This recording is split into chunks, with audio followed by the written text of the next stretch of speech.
Okay, let's go.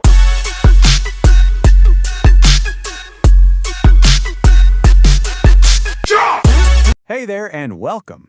We're about to dig into something that might just change the way you think about money, well, forever.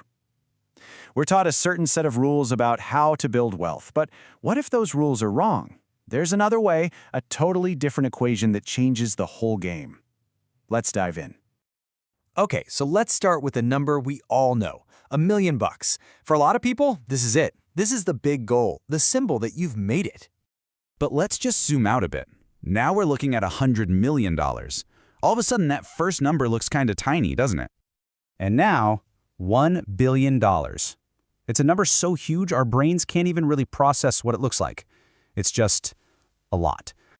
And just to really blow your mind, Jeff Bezos, the founder of Amazon, is worth 117 times that amount. It's a level of wealth that's almost impossible to even imagine. And then, well, there's you and me. Maybe you're working a 9-to-5, trying to chip away at some debt, and feeling like that kind of wealth is on another planet. It's easy to feel like the game is rigged against you. But what if I told you it's not? See, to understand how to win, you first have to see the trap that almost all of us are stuck in. I'm talking about the time for money trap. You know the drill. It's the equation we're taught from day one.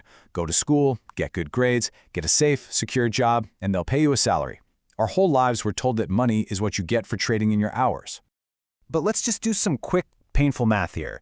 Say you're making $20 an hour working a standard 40-hour week. It would take you almost 24 years to earn $1 million. And look at that fine print. That's before taxes, before rent, before food, before inflation chews it all up. The truth is, you'd be lucky to save even a small piece of that. This path just doesn't work. So here's the bottom line. The old way forces you to trade away the one thing you can never, ever get back, your time, for an amount of money that's just never going to get you to real financial freedom. So how do we get out of this trap? Well, it actually starts in your head. We have to completely tear down the false ideas we have about wealth. Which brings us right here. It's time to challenge your beliefs about money.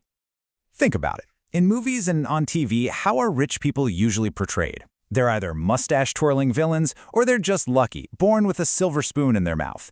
But is that actually true? The real data tells a totally different story. A major report from WealthX looked at the world's super rich, we're talking people with over $30 million, and found that a massive 68% of them are self-made. They didn't inherit it, they built it. And look, we're not talking about some abstract idea. We're talking about people you've definitely heard of. Oprah Winfrey, Howard Schultz from Starbucks, Jeff Bezos, Sarah Blakely who started Spanx. They all started from nothing, so it's possible. The real question is, what did they figure out that most of us haven't?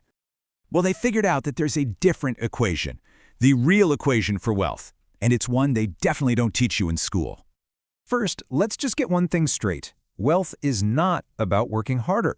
A cleaner works incredibly hard physically, but gets paid much less than an accountant. Why? It's simple. You get paid based on the market value of what you do.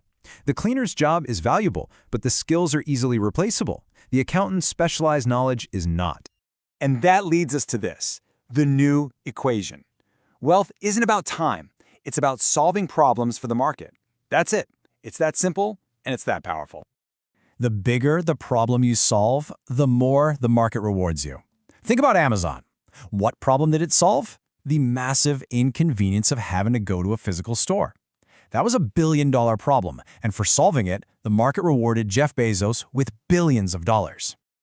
Okay, so that all sounds good in theory, but how do you actually do it? Let's get into the blueprint. It boils down to 3 simple steps. First, you have to find a problem. Listen to what people complain about. What are their frustrations? Second, you create a solution to that problem. And third, and this one is absolutely crucial, you have to make your solution scalable. Scale is the magic ingredient. It's the difference between having another job and having a wealth-generating machine. A yoga teacher charging by the hour can only make so much money. Their income is tied to their time. But if that same teacher creates an online course, well, they can sell that course to thousands of people all over the world 24/7. That is scale. Your income is no longer tied to your time. Which brings us to the very last and honestly the most important piece of this whole puzzle, the ultimate goal. Because after you've gone through all the effort of finding a problem, building a solution, and scaling it up, what was the real point? It was never just about the money. The real prize isn't the number in your bank account. It's what that number buys you. It's freedom. It's the freedom to pay off your parents' mortgage, to travel the world without worrying about the cost, to truly own your time, to never stress about a surprise bill ever again. It's the ability to say yes to the life you actually want to live. That is what you are really chasing. So, if you take one single thing away from this, let it be this right here. Stop chasing money. Money is just a side effect. Instead, start chasing problems. Big, meaningful problems that you can solve for other people. Because that is the true path to wealth.